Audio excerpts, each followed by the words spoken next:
ආදරණීය දුවේ පුතේ, ඔයාලා තමයි ගිණුම් කරන විෂය අලුත් කණ්ඩායම. 12 පන්ති ආදරණීය දූ දරුවෝ. 12 පන්තියේ උසස් පෙළ ගිණුම් කරන විෂය හදාරන ඔයාලා පළවෙනියටම තියෙන පාඩම තමයි ආදරණීය දුවේ පුතේ ගිණුම් කරණය කියන්නේ මොකක්ද? එහි අවශ්‍යතාවය මොකක්ද? සමහර වෙලාවට මෙතන ඉන්න සමහර අය සාමාන්‍ය පෙළ ගිණුම් කරණය කරලා ඇති. සමහර අය එහෙම නැතුවත් ඇති. කලබල වෙන්න දෙයක් නැහැ. අපි බලමු ගිණුම් කරණය කියන්නේ මොකක්ද කියලා. දුවේ පුතේ ගිණුම් කරණය කියලා කියන්නේ ව්‍යාපාරයක උනන්දුවක් දක්වන පාර්ශවයන්ට තීරණ ගැනීම සඳහා ඒ ගිණුම් කරන ඒකකයට අදාළව ආර්ථිකමය තොරතුරු සැපයීමේ සමස්ත ක්‍රියාව. දර ව්‍යාපාරයක් තියෙනවා. ඒ ව්‍යාපාරයට පාර්ශවයන් ඉන්නවා. ඒ අය තීරණ ගන්නවා. ආන්ගේ තීරණ ගන්න තොරතුරු ලබා දෙන ක්‍රියාවලිය තමයි ගිණුම් කරණය කියන්නේ. දුවේ පුතේ, එහෙමනම් ගිණුම් කරණයට අරමුණු තියෙනවා. ගිණුම් කරණේ ප්‍රධාන අරමුණ තමයි ව්‍යාපාර ඒකකයේ පිළිබඳ උනන්දුවක් දක්වන පාර්ශවයන්ට තීරණ ගැනීම සඳහා අවශ්‍ය වන්නා වූ ආර්ථිකමය තොරතුරු සංනිවේදනය කිරීම. ඒතර මේකම තමයි දරුවනේ ගිණුම් කරණය කියන නිර්වචනය ඇතුළේ තිබුණේ. ඒතර ගිණුම් කරණේ ප්‍රධාන අරමුණ තමයි ඇල්මක් දක්වන පාර්ශවයන්ට තීරණ ගන්න තොරතුරු දෙනවා. මේක හැම ප්‍රශ්න පත්‍රයකම උසස් පෙළ ප්‍රශ්න පත්‍රවල බොහෝ දුරට කෙටි ප්‍රශ්න පත්‍රයේ අහලා තියෙන ප්‍රශ්නයක්. ඒ නිසා ආදරණීය දූ දරුවන් මේක හොඳින් මතක තියාගන්න. ඒතර මේ ප්‍රධාන අරමුණත් එක්ක සම්බන්ධ වෙච්චි තව අනුයාත අරමුණු එහෙමත් නැත්නම් උප අරමුණු තව ගොඩක් තියෙනවා. නීතිමය අවශ්‍යතාවයන් ඉටු කරලීම, ලාභදායීත්වය ගණනය කිරීම, ඒ කියන්නේ ලාභ පාඩු තියනවද නැද්ද කියලා. මූල්‍ය තත්ත්වය මැන බැලීම, ඒ කියන්නේ ව්‍යාපාරයේ කොච්චර උවත්කම් තියෙනවද නැත්නම් සම්පත් තියෙනවද, ඒකෙන් අයිතිකාරයට කොච්චරක් අයිතිද, බාහිරට කොච්චරක් අයිතිද. ඊළඟට ව්‍යාපාරයක තියෙන සම්පත් කොහොමද යොදවන්නේ, ඒවා භාවිතා කරන්නේ කොහොමද, මේවා තීරණය කිරීම.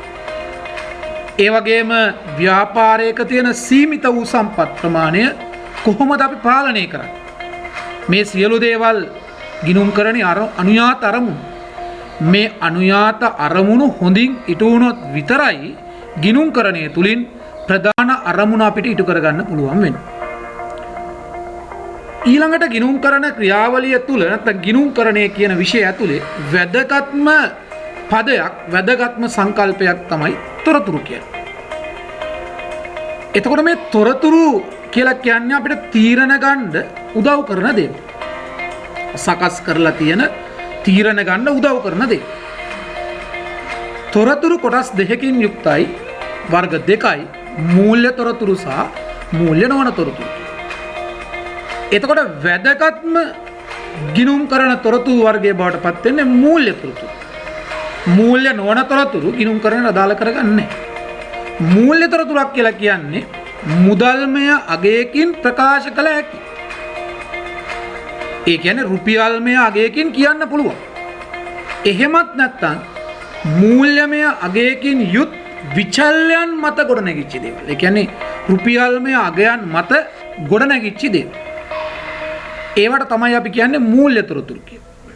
ව්‍යාපාරයක ගිණුම් වර්ෂයේ ලාභය, ව්‍යාපාරයේ මුළු වත්කම්, ව්‍යාපාරයේ ගිණුම් වර්ෂයක මුළු විකිණුම් ප්‍රමාණය, මේවා පැහැදිලිව රුපියල් වලින් කියන්න පුළුවන්. එහෙමනම් ඒවා මූල්‍ය තොරතුරු. එවැනි මූල්‍ය තොරතුරු දෙකක් මත පදනම් වුණු ලාභ අනුපාතය ගත්තොත් ප්‍රතිශතයක්. හැබැයි ඒකට යොදාගත්තේ ලාභය කියනා වූ මූල්‍යමය තොරතුරත් විකිණුම් කියනා වූ මූල්‍යමය තොරතුරු. එහෙමනම් ඒ ප්‍රතිශතයත් අපි ගන්නවා මූල්‍ය තොරතුරක් කියලා. එතකොට මූල්‍ය තොරතුරු තමයි ගිණුම් කරණයේදී අපි වැදගත්ම තොරතුරු විශේෂයේ විදිහට පාවිච්චි කරන්නේ. හැබැයි ව්‍යාපාරයක ඇල්මක් දක්වන පාර්ශවයන්ට තීරණ ගන්න වැදගත් තව තොරතුරු තියෙනවා. ඒවා මූල්‍යමය නෙවෙයිනේ. ඒ නිසා ඒවට අපි කියනවා මූල්‍යමය නොවන තොරතුරු කියලා. නැත්නම් ආර්ථික නොවන තොරතුරු කියලා. සේවක සංඛ්‍යාව, දෛනික සේවක පැමිණීම, සේවකයෝ අභිප්‍රේරණය වෙලා දින්නේ. එහෙමනම් ඒවා වැදගත් වුණාට ගිණුම්කරණයේදී අපි සලකන්නේ නැහැ. හේතුව ඒවා ආර්ථිකමය තොරතුරු නොවන නිසා. නැත්නම් ඒවට අපි කියන්නේ මූල්‍යමය නොවන තොරතුරු කියලා. එතකොට අපි මේ ගිණුම්කරණය කියන පදය, ගිණුම්කරණය කියන විෂය මුළුමනින්ම ගොඩනැගිලා තියෙන්නේ ව්‍යාපාරයක තීරණ ගන්න ඉන්න යම් පාර්ශවයක් මත. ඒ තමයි ඇල්මක් දක්වන පාර්ශවය. එහෙමනම් ව්‍යාපාරයක ඇල්මක් දක්වන පාර්ශවයන් කියන්නේ කවුද? ව්‍යාපාරයක තීරණ ගන්න අය. අයිතිකාරයා ගත්තොත්, කළමනාකරු ගත්තොත්, සේවකයෝ ගත්තොත්, ගනුදෙනුකරුවෝ ගත්තොත්, ව්‍යාපාරයට ණය දෙන බැංකුව වගේ ආයතන ගත්තොත්, ආදායම් බදු දෙපාර්තමේන්තුව වගේ රාජ්‍ය ආයතන ගත්තොත්, ගිණුම් කරන වෘත්තීය ආයතන ගත්තොත්, මේ තමයි ව්‍යාපාරයේ ඇල්මක් දක්වන පාර්ශවය. ඒතර ඒ ඇල්මක් දක්වන පාර්ශවයන් විවිධ වූ තීන්දුව ගන්න තොරතුරු පාවිච්චි කරනවා. ඒ ඇල්මක් දක්වන පාර්ශවයන්ගෙන් සමහර අය ව්‍යාපාරයක අභ්‍යන්තරික පාර්ශවය, සමහර අය ව්‍යාපාරයේ බාහිර පාර්ශවය. එතකොට අපි ව්‍යාපාරිකයෝ විදිහට හැමදේම ව්‍යාපාරයෙන් පිටත ඉන්න අයට කියන්නේ නැහැ. කියන්න ඕන දේවලුත් තියෙනවා, එපා දේවලුත් තියෙනවා. එතකොට ඔක්කොම ව්‍යාපාරිකයින්ට ව්‍යාපාරයක් ඔක්කොම ඇල්මක් දක්වන පාර්ශවයට, ඒ කියන්නේ අභ්‍යන්තර සහ බාහිර කියන දෙපාර්ශවයටම, එමත් නැත්නම් අපි කියනවා පොදු පරමාර්ථයේ මත තීන්දුව ගන්න අයට අවශ්‍ය කරන තොරතුරු ඔක්කොම දෙන්න සකස් වෙලා තියෙන ගිණුම්කරණයට අපි කියන්නේ මූල්‍ය ගිණුම්කරණය කියලා. ව්‍යාපාරයේ පිරිවැය සම්බන්ධයෙන්, ඇතුළත විවිධ වූ තීන්දුව තීරණ සම්බන්ධයෙන් කළමනාකරණයට විතරක් අවශ්‍ය තොරතුරු දෙන්න තව ගිණුම්කරණයක් බිහි වෙලා තියෙනවා. ඒ තමයි කළමනාකරණ ගිණුම්කරණය. අතර දුවේ පුතේ ගිණුම්කරණය කියන එක ප්‍රධාන වශයෙන් කොටස් දෙකකට අපි බෙදනවා. ප්‍රභේදයන් දෙකයි, මූල්‍ය ගිණුම්කරණය සහ කළමනාකරණ ගිණුම්කරණය. එතකොට මේක වෙනස්. මූල්‍ය ගිණුම්කරණය කියන එකයි කළමනාකරණ ගිණුම්කරණය කියන එකයි වෙනස්.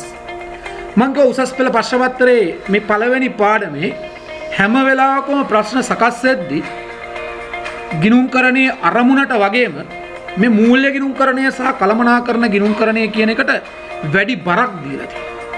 එමනම් මේ දෙක අතර වෙනස විශේෂයෙන් ඔබ බලන්නට අවශ්‍යයි. මම ඔබේ පහසුවට මේ ගිණුම්කරණය, මූල්‍ය ගිණුම්කරණයයි කළමනාකරණ ගිණුම්කරණයයි කියන දෙකේ වෙනස ඔබට පේන්න එකම ගොනුවක, එකම වගුවක මේ තොරතුරු සකස් කරලා තියෙනවා. පදනම් කරගන්න තොරතුරු ගත්තොත් මූල්‍ය ගිණුම්කරණයේදී ගන්න අපි ඓතිහාසික තොරතුරු. ඒ කියන්නේ මේ වෙද්දි සිද්ධ වෙලා තියෙන ඇත්ත දේවල්.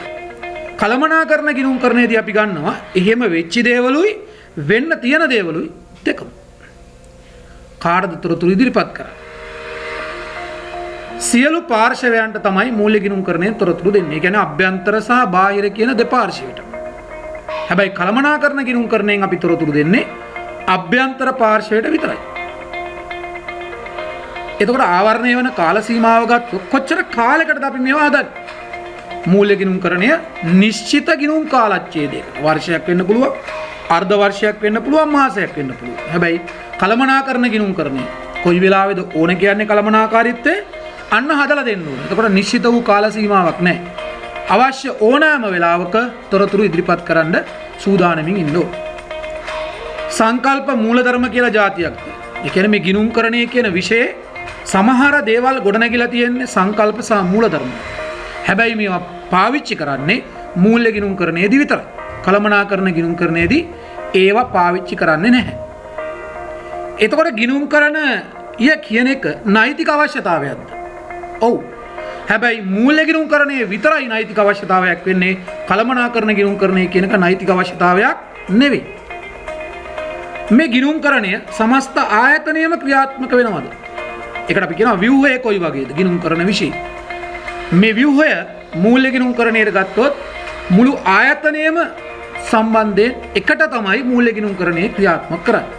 හැබැයි කළමනාකරණ ගිණුම්කරණය ක්‍රියාත්මක කරන්නේ අපි එක එක අංශවලට වෙන වෙනවා.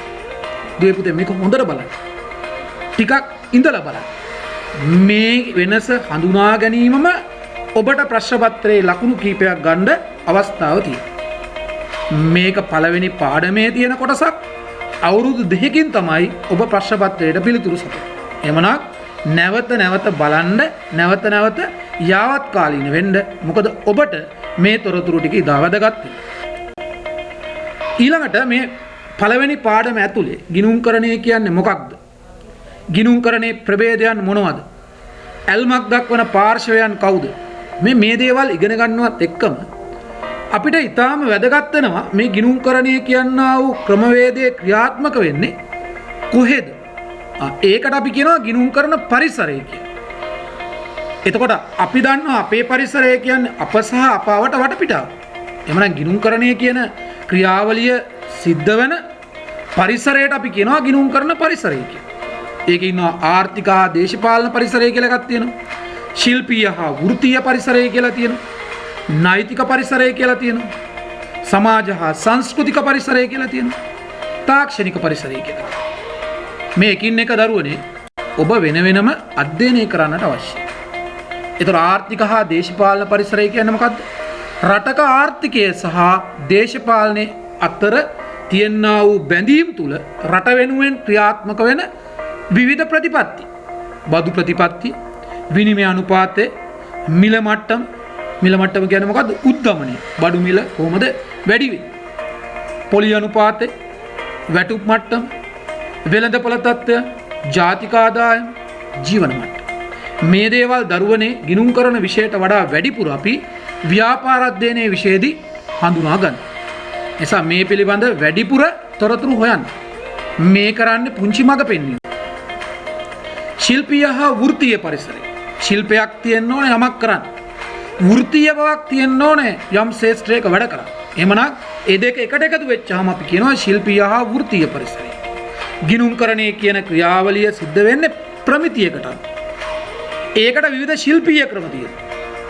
අපි ඉන්ධන පිරවුම් හලකට ගිහිල්ලා පෙට්‍රල් ලීටර් කොච්චරක් තියනවද කියලා කාගෙන් හරි අහුවොත් මීටරේ දිහා බලලා කියන්න පුළුවන් වුණාට අර ටැංකියේ තියෙන ප්‍රමාණය කියන්න ශිල්පීය ක්‍රමයක් අවශ්‍යයි. ඒකට ක්‍රමවේද තියෙනවා. ඒවා තමයි මේ ගිණුම්කරන ශිල්පීය ක්‍රම කියලා කියන්නේ. වෘත්තිකයින් බිහි කරන්න වෘත්තීය ආයතන ඕනේ. ඒවා තියෙනවා. ඒවට අපි කියනවා ගිණුම්කරන වෘත්තීය ආයතන කියලා. තුන්වෙනි ගිණුම්කරන පරිසරය තමයි නෛතික පරිසරය. නෛතික වශයෙන් මොනවද තියෙන බැඳීම් ගිණුම්කරණයට? පනත් වලින් බැඳීම් තියෙනවා. ආඥා පනත් වලින් බැඳීම් තියෙනවා. එතකොට මේ ඔබ තිරය තුල දකින්නේ එවැනි පනත් කීපයක්. සමාජයේ ජනගහනය කොයි වගේද? ඒ ජනගහනයේ ජීවත් වෙන සමාජ ක්‍රමය තුල එයාගේ සිතුම් පැතුම් මොනවද? සංස්කෘතික වටිනාකම් මොනවද? මිනිසුන්ගේ ආකල්ප, ජනගහන ව්‍යුහය, ආයු අපේක්ෂාව මේ සියල්ල ගිණුම්කරණය යටතේ අපි කතා කරනවා සමාජ හා සංස්කෘතික පරිසරය කියලා. අවසාන ගිණුම්කරන පරිසර සාධකයේ තමයි තාක්ෂණික පරිසරය. තාක්ෂණය ඔස්සේ අලුත් සොයා ගැනීම උපකරණ මේ හරහා ගිණුම්කරන ක්‍රමවේද වෙනස් වෙලා තියෙනවා. දුවේ පුතේ අපි පුංචි කාලේ බැංකුවේ ඔක්කොම වැඩ කටයුතු කරුවේ අති. හැබැයි අද වෙද්දි ගෙදර ඉඳන් පරිගණකයෙන් දුරකථනයෙන් අපිට බැංකු කටයුතු කරන්න පුළුවන් වෙලා තියෙනවා. තාක්ෂණික වෙනස ඊට ගැලපෙන පරිදි ගිණුම්කරණය අපිට වෙනස් කරන්න සිද්ධ වෙලා තියෙනවා. එහෙමනම් දුවේ පුතේ පළවෙනි පාඩමේ පළවෙනි උපේකක දෙක මෙන්න මේ විදිහට ඔබට මම කතා කරා. ගිණුම්කරන ක්‍රියාවලිය කියන්නේ මොකක්ද? ගිණුම්කරන සමීකරණය කියන්නේ මොකක්ද? ඒකෙදි කොහොමද අපි වත්කම් වගකීම් හිමිකම් අතර යම් ආකාරයක සම්බන්ධයක් ගොඩනගන්නේ? ඒකට ඔබ සූදානමින් සිටින්න. මේ වීඩියෝව හොඳින් නරඹා ඔබ අධ්‍යයනය කළ පසු ඊළඟ කොටසත් සමග හමු වීමේ බලාපොරොත්තුවෙන් ඔබෙන් මම සමුගන්නවා. බොහොම ස්තුතියි.